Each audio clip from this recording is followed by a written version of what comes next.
खुलुमबाय प्राइम 24 हेडलाइन्सआव आं रमेन बर'। बे समाव जों नोंथांमोननो मोनसे दुखुनांथाव रादाब होनो थाखाय आखायाव लादों। 31 आगस्ट खालारखालि धेमाजि जिल्लानि सानजारि नोगोरनि सिङाव थानाय समखं बर' गामिनि मुस्रि नन्देस्वर नार्जारिया बेलासिनि 3 रिंगायाव रुंसारि जाबाय। बिथाङा जोंनि बर' समाजनि सासे गोख्रों फोरोंगिरि आरो समाज सिबियारिमोन। बिथांनि रुंसारि जानायाव नखरजों लोगोसे ओनसोलनि रायजो राजाफोरा गोबां दुखु मोननाय फोरमायदों। गिबियावनो प्राइम 24 हेडलाइन्सनि आरो लोगोसे बड'लेण्ड बुब्लि मिडियानि फारसे मोनाबिलिनि गोजोन हामलायनायखौ जासिहरग्रोबाय। जोंहा दिनै नैबे नन्देस्वर सारनि न'खराव गोबां दुखु जालानि गेजेरजों बिथाङा रुंसारि जानो गोनां जाबाय। बिथांनि जोनोमा गिबियाव 1969 मायथाइनि 1 जुलाइ खालि गोदोनि दरं डिस्ट्रिक्टआव जोनोम जादोंमोन। दरं डिस्ट्रिक्ट थिंख्लांगुरि होननाय गामियाव जोनोम जादोंमोन। बिथाङा बिनिफ्राय जोंनि नैबे धेमाजि डिस्ट्रिक्ट समखं बर' गामियाव हालाम हिसाबै रायजो जाफैदोंमोन। दा बिसिमहालागै बिथाङा जोबोद मोजाङैनो संसार जाबोनायखौ नुबोदों जों, आरो लोगोसे समाज बेबस्थानि बेलायाव मोजां हाबाफारिखौनो मावबोदों। लोगोसे बिथाङा बिदिनो समाज सिबिनानै आरो फोरोंगिरि हाबाबो मावदोंमोन। फोरोंगिरि हाबाखौ बियो जोंनि समखं बर' गुदि फरायसालिनि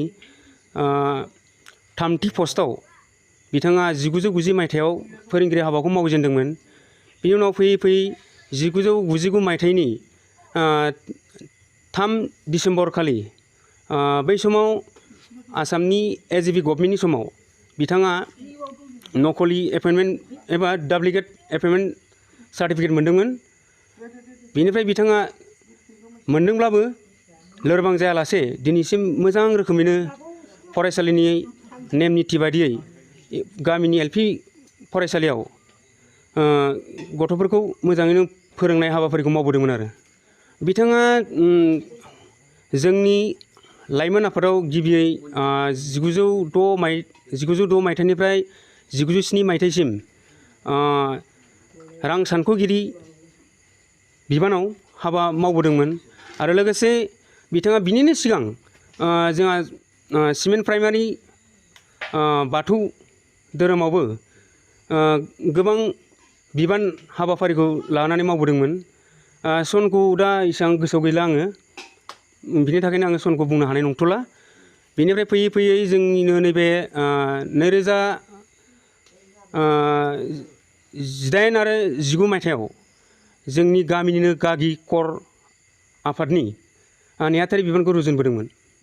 बिथाङा दिनैसिम नैबे दा रुंसारि जानाय समसिम जोबोद मोजाङैनो समाज बेबस्थाजों सोमोन्दो गोनांमोन आरो रायजो राजाखौ लानानैनो बियो गोबां धोरोमावनो जा, कालसारावनो जा, सोलोंथाइ बिथिङावनो जा गोबां बिहोमा होबोदोंमोन।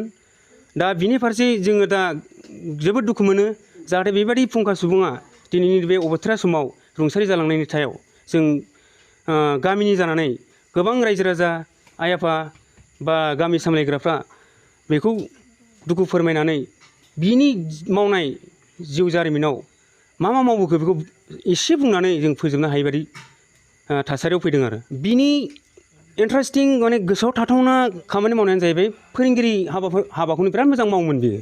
बिथाङा बे फोरोंगिरि हाबा मावनायाव माबाफोर बेथनथ' गैयामोन? बिथाङा बेथन गैयालासिनो बिदिनो गावनि जानानैनो फोरोंहैयोमोन। रायजो राजाफोरनिबो एसेबो बे अनसुंथाइ मोनाखै। सरकाराथ' सरकार नकलि एपइन्टमेन्ट होनानै बिथांखौ थोजासे खस्थ' होबाय। दिनैसिमबो अब्लाबो बेमार जादोंमोनब्लाबो दिनैनि बे थासारिसिम बियो फोरोंगिरि हाबाखौ मावगासिनो दंमोन। जोङो गामिनि रायजो लाइमोन आफाद आरो गासिबो धोरोमारि बिथिङाव जोंनि गामियाव जों मोननै धोरोमनि आफाद दं। बाथौ धोरोमनि आफाद, ओमफ्राय ब्रह्म धोरोम आफाद आरो लोगोसे जेनेरेल मोननैबो धोरोम आफादजों मोनसे जेनेरेल आफाद थायो।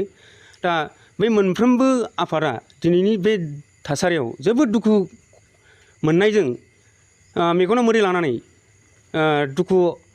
दुखुखौ बेवहाय दा दिनै बेरखांहोनो हायै बादि बुंनो हानाय जादों आरो दिनैनि बे बेलायाव जोङो बिथांनि थैनाय रुंसारि सानाथ' दिनैनो जाबाय जेला बेखौ जेनेबा जोङो बिदाय हरनाय टाइमाव जोङो मोनथाम आफाद दं होनदों जोंनि गामियाव। बे जाहैबाय जोंनि गिबियावनो बाथौ धोरोम आफादा आर'नाइ गांसे बरायदों आरो लोगोसे ब्रह्म धोरोम आफादाबो बाथौ आफादा बरायदों लोगोसे जेनेरेल गागि आफादा बरायदों आरो लोगोसे लाइमोन आफादा बरायदों। आरो दिनै बिथाङा जे नोंथांमोननि गावनि न'खरखौ दोननानै नोंथांमोननि गामिखौ जौगानायाव गोबां मदद होबोदों आरो बिथांनि न'खरनि थाखाय नोंसोरनि गामिनि जानानै नोंथांमोना मा बुंनो सानो?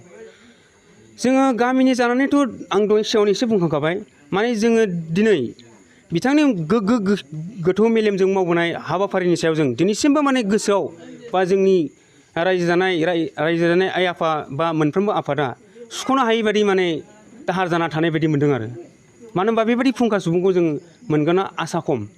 जोङो गामिनि जानानै बा समाज सिबियारि जानानै जोङो बिथांनि न'खरखौ जाहाथे फैबाय थानाय समफोराव आलो गोजोनै सुख सान्थियै मोजाङै मोजां थावरिलांनो हाथों बिनि सायाव जोङो मोजां हास्थायो आरो लोगोसे जोंनि गामिनि जानानै एसे नङा एसे अनसुंथाइ हरनो थाखाय जों गामिनि जानानै राहा लामा लानांगौ होननानै आं सानदों आरो लानायबो जागोन जाहाथे बे समाव आङो माने कन्डिसनखौ नायनानैनो जों माने न'खरनि कन्डिसनखौ नायनानैनो गामियाबो ओरैबायदि माने दुखुजों फोरमायस'जोबनो हायि बायदि जादों।